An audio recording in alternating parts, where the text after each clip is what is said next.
Perjalanan Ceireit G10. Membeli dalam ketidaktahuan, berdasarkan Veling. Februari 2024 kami beli mobil Daihatsu Ceireit G10 di daerah Magelang.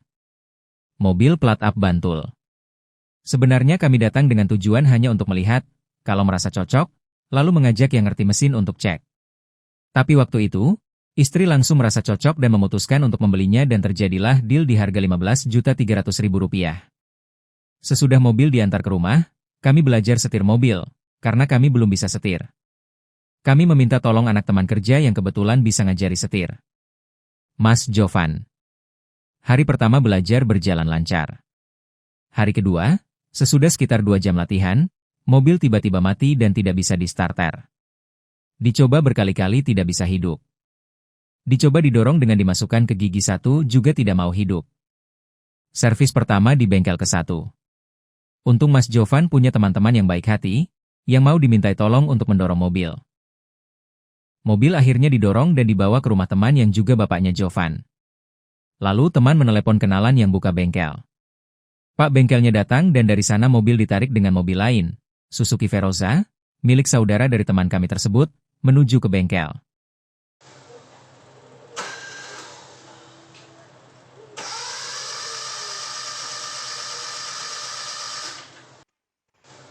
Itu kondisinya mobil tidak bisa di starter. Ini posisi mobil di rumah teman. Mobil dibongkar dan diketahuilah bahwa klep bengkok. Belakangan kami tahu penyebab semua itu adalah timing belt yang putus. Seharusnya kalau timing belt putus, mobil tidak boleh di-starter karena itu akan membuat klep bengkok. Akhirnya mobil selesai diservis dan bisa digunakan. Waktu servis kurang lebih seminggu. Habisnya 1,5 juta. Tetapi kami memberikan uang jasa bagi mereka yang telah membantu mengangkut mobil dari lokasi macet ke bengkel, 500.000. Jadi total 2 juta saat bengkel pertama ini. Klep diganti, timing belt jelas diganti, packing gasket, solenoid dan relay dinamo starter. Ini pengalaman kami bengkel ke mobil yang pertama. Hasilnya menurut kami bagus. Kami kemudian melanjutkan latihan nyetir. Tetangga yang kebetulan guru teknik mesin di sebuah STM berkomentar bahwa mobil kami masih bagus. Mesin masih bagus. Kami senang mendengarnya. Pak guru itu juga sering bengkel di sekolah karena di sekolah peralatan lengkap. Jadi ketika beliau berkomentar bahwa mobil kami masih bagus, kami senang karena ternyata mobil yang dibeli tanpa bantuan pengecekan oleh teknisi ternyata masih bagus. Waktu itu kami melihat-lihat di YouTube pengalaman mereka yang punya Ceireit. Ada yang bercerita mengenai pengalamannya mengganti radiator jadi 2 play di bengkel radiator selaras agar mesin tetap dingin dan AC juga semakin dingin. Kami tertarik juga untuk mencobanya. Dan kami gantilah radiator kami dengan radiator baru 2 play, habis 2 juta. Tapi karena tukar tambah, radiator lama dihargai 200.000. Jadi kami bayar 1.800.000. Sesudah itu kami berlatih nyetir dengan didampingi oleh seorang tetangga yang sudah berpengalaman. Namun, kadang kami mencoba sendiri. Dan ketika coba sendiri ini, pernah kami nabrak tanggul di sebelah depan kiri dan tiang listrik di sebelah depan kanan. Rusak cat mobil dan bemper kanan kiri jadi seimbang. Mobil jadi lecet-lecet dan bemper agak lepas. Sebelumnya mobil ini tergolong mulus, tapi sekarang jadi ada yang rusak catnya. Lalu lampu bemper depan kiri juga pecah. Bengkelke tanpa pengetahuan sama sekali mengenai permobilan. Suatu ketika kami mau mencoba berlatih, saat di starter, keluar asap dari sekitar daerah setir. Tapi kami tetap jalan. Lama-kelamaan, asap itu demikian kentara setiap kali kami menghidupkan mobil. Kami jadi takut kalau terjadi apa-apa saat menggunakan mobil. Lalu kami putuskan untuk membawa ke bengkel. Sebenarnya kami mau meminta bantuan tetangga untuk mengantar mobil tersebut ke bengkel resmi Daihatsu di Jogja. Tetapi tetangga tersebut menyampaikan kalau di bengkel resmi nanti penggantian onderdilnya bisa mahal. Servis kedua di bengkel kedua.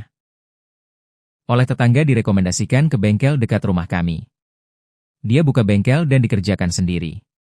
Permintaan kami terhadap bengkel adalah membenahi kelistrikan sampai semua berfungsi baik. Juga AC agar dibuat lebih dingin karena kurang dingin. Pemilik bengkel memberitahu bahwa saklar switch kombinasinya sudah aus dan itu menyebabkan korslet.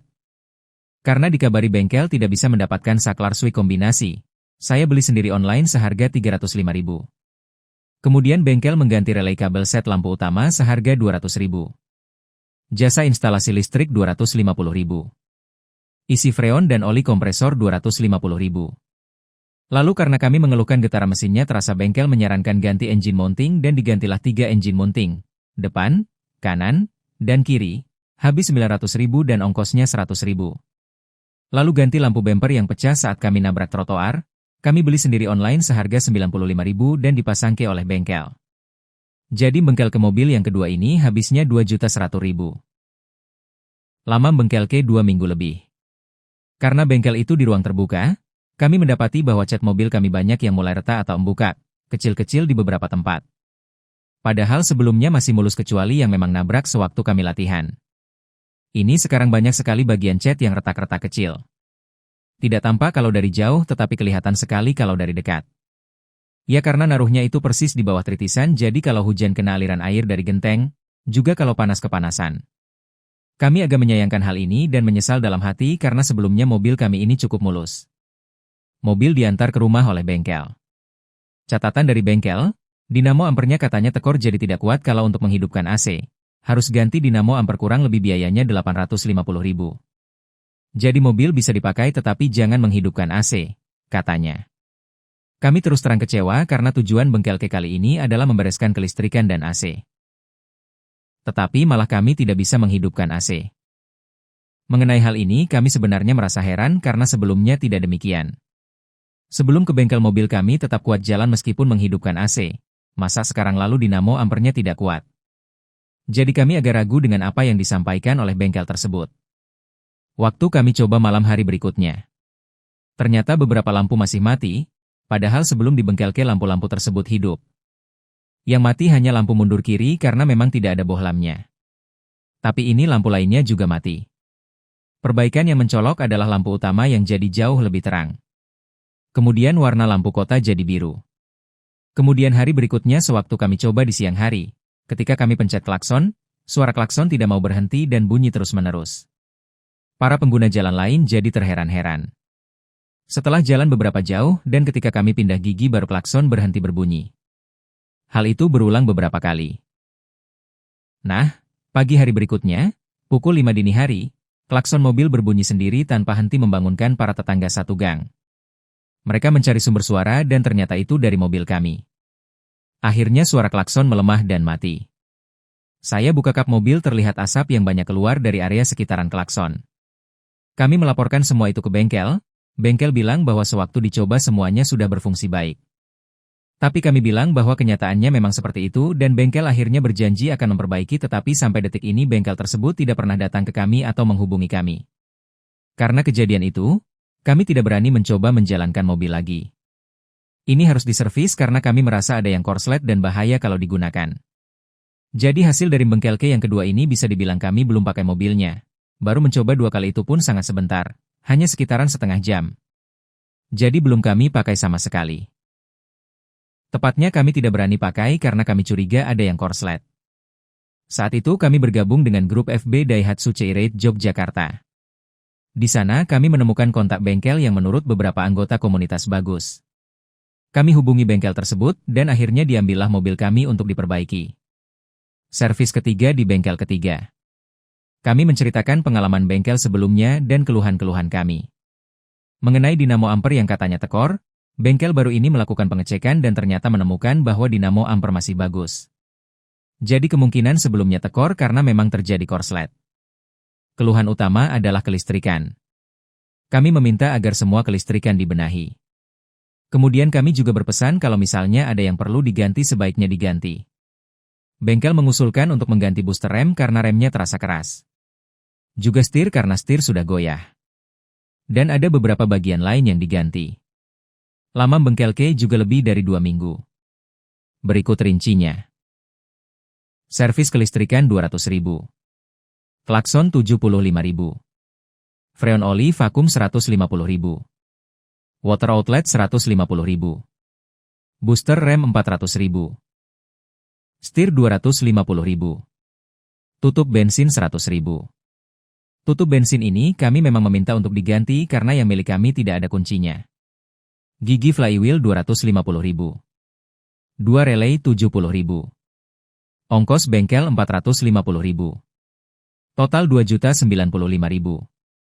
Ini pengalaman bengkel K yang ketiga. Mobil diantar ke rumah. Tapi bengkel tidak membawakan onderdil bekas yang diganti. Waktu itu kami tidak menanyakannya karena sungkan. Lalu ternyata tutup bensin juga belum diganti. Sewaktu kami mencoba mobil, yang terasa bagus adalah starternya. Sekarang ketika di starter terasa langsung jreng, mesin bunyi. Kalau dulu kadang pakai cet berulang baru bisa hidup. Kalau sekarang langsung jreng. Mesin juga terasa lebih halus. Yang bagus juga, meskipun mobil kami pakai selama 5 jam untuk latihan, mesin tidak panas. Ketika saya sentuh kap mesin, tetap dingin, tidak panas sama sekali. Namun ada yang terasa beda. Ketika jalan di gigi 1 tanpa digas, mobil jalannya tersendat-sendat dan tidak begitu kencang. Padahal sebelumnya kalau gigi 1 jalannya lancar dan kencang. Ini tidak lancar dan tidak kencang.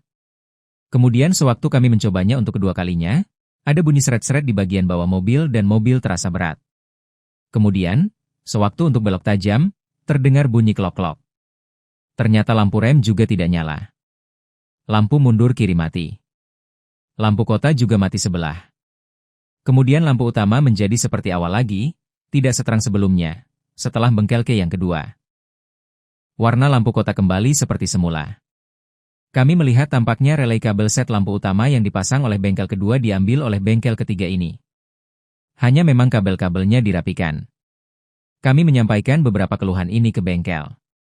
Mengenai jalannya mobil di gigi 1 yang nyendal-nyendal dan tidak lancar, bengkel menyatakan kemungkinan bensin kotor, filter, atau karburator. Tangki bensin kemungkinan butuh dikuras untuk membersihkannya. Mengenai suara seret-seret di bawah mobil, bengkel menyatakan kemungkinan itu handremnya tidak membalik. Harus ganti kabel rem. Mengenai bunyi klok-klok saat belok, bengkel menyampaikan itu harus ganti CV join. Lalu lampu mundur dan lampu rem yang mati bengkel bilang, kemungkinan switch-nya sudah rusak. Mengenai relay kabel set lampu utama yang hilang, kami diamkan saja. Kami tidak berani menanyakannya. Servis keempat di bengkel ketiga, bengkel yang sama dengan servis sebelumnya. Akhirnya mobil diambil bengkel. Jadi kali ini, bengkel K yang keempat, yang dikerjakan bengkel adalah, katanya, karena kami tidak nungguin, kuras tangki bensin, ganti kabel handrem, ganti CV join. Itu yang disepakati. Sewaktu mobil dibongkar, katanya naproda kiri sudah aus. Biaya bengkel kali ini, handrem 350.000. CV join 400.000. Naproda 200.000. Bongkar kaki-kaki 200.000. Bengkel kedua ini harusnya habis 1.150.000 tetapi karena salah hitung jadi 1.250.000. Berarti kelebihan 100.000. Lama bengkel K juga 2 minggu lebih. Saya mulai agak curiga dari pengalaman bengkel K sebelumnya. Karena handrem sebelumnya tidak apa-apa sehabis ke bengkel malah bermasalah. Kemudian ketika masuk gigi 1 juga malah bermasalah padahal sebelumnya tidak. Saya mulai cari-cari harga sendiri secara online dan menemukan bahwa beberapa barang dihargai terlalu mahal karena ada yang menawarkan di harga yang bahkan tidak sampai separohnya. Lagi pula, kenapa onderdil bekasnya tidak dikembalikan ke kami? Juga relay kabel set lampu utama yang hilang membuat kami semakin mulai curiga terhadap bengkel ini. Oleh sebab itu, kali ini kami meminta agar barang-barang yang diganti, termasuk saat bengkel K sebelumnya agar dikembalikan ke kami. Dan ketika mau diantar, katanya selang radiator bocor pas di jalan. Mobil terpaksa dibawa pulang ke bengkel lagi. Bengkel bilang harga selang radiator sekitar 90.000. Saya putuskan untuk beli sendiri selang radiator dan juga air radiator atau kulen radiator. Selang radiator ternyata hanya 40.000 dan air radiator 45.000. Saya antar selang dan air radiator ke bengkel. Esok harinya mobil diantar ke rumah. Dan ketika kami coba, saya coba jalan lurus, ternyata mobil belok kanan. Saya mundur dan ulang kembali. Sama, mobil belok ke kanan. Saya turun dari mobil dan cek ban. Ternyata posisi ban kanan sudah miring kanan. Tapi posisi ban kiri malah miring ke kiri. Jadi posisi ban depan itu melebar ke depan dan bagian belakang menyempit. Posisi setir seperti ini hampir lurus, cenderung mengarah ke kiri, tapi ban sudah belok kanan, yang kanan.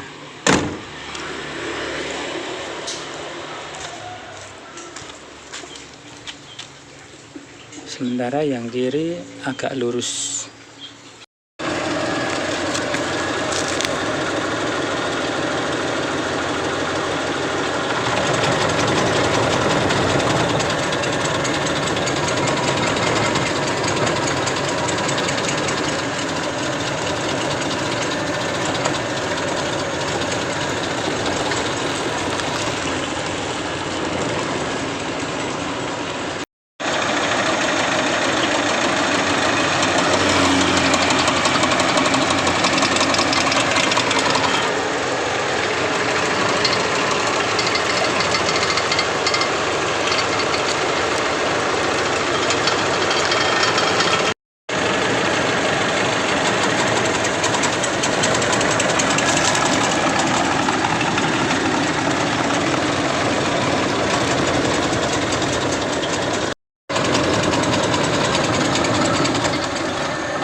Selain itu getar mesin sangat keras dan ada suara kletek-kletek di bawah.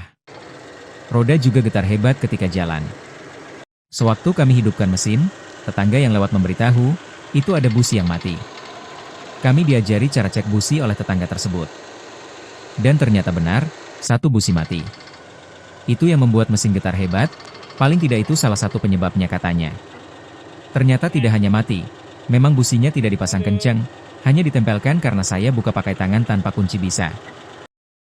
Lalu saya menemukan salah satu skrup di bawah busi itu juga tidak dipasang, karena longgar ke depan sampai sekitar 1 cm. Aneh benar, pikirku, karena bengkelke kali ini sebenarnya tidak ada kaitan dengan mesin. Kenapa busi jadi lepas dan skrup juga lepas? Karena seharusnya itu tidak perlu disentuh sama sekali, karena hanya servis kaki-kaki, handrem, dan tangki bensin. Saya putuskan beli busi baru sekaligus kunci businya. Busi saya ganti, dan mesin masih bergetar hebat dan bunyi kletek-kletek masih ada. Kami tetap belum berani pakai mobil ini. Takut ada apa-apa di jalan karena roda bergetar hebat dan bunyi kletek-kletek. Kalau ada waktu di siang hari, saya selalu menyempatkan untuk mengamati bagian mobil. Saya menemukan bahwa karet-karet kaki mobil sudah sobek hampir semua. Bahkan di bagian CV join tampaknya stempet juga sudah habis.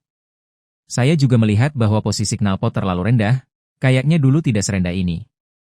Bergabung dengan grup Wa Daihatsu C-Rate, sebenarnya saat kami memasukkan ke bengkel ketiga untuk bengkelke yang keempat kalinya, pada hari yang sama saya bergabung dengan grup Wa Daihatsu C-Rate Yogyakarta.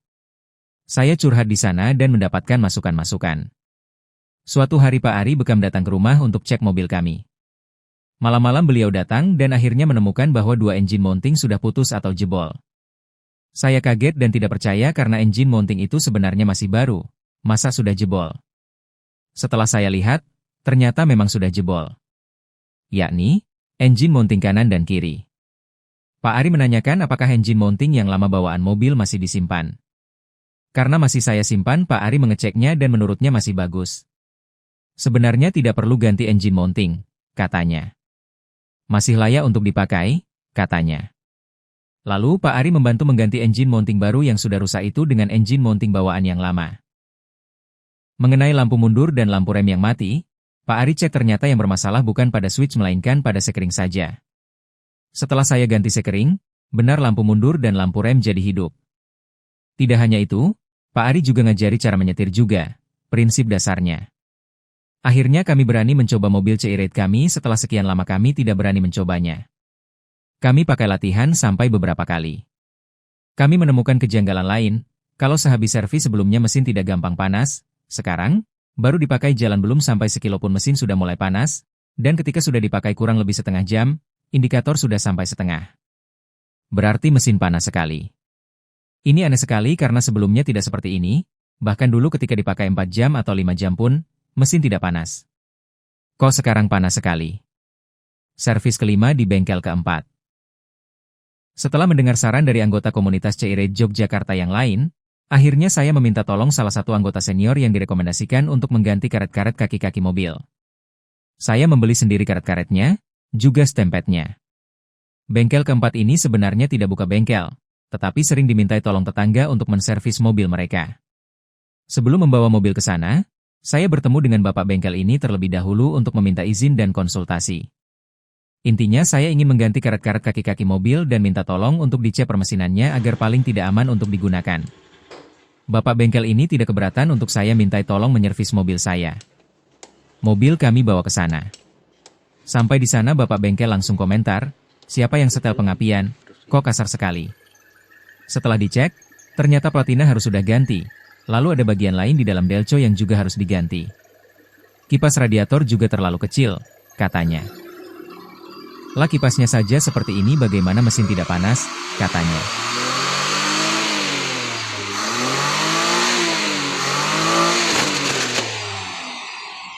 Lalu ketika dicoba digas sampai pol, fan beltnya putus.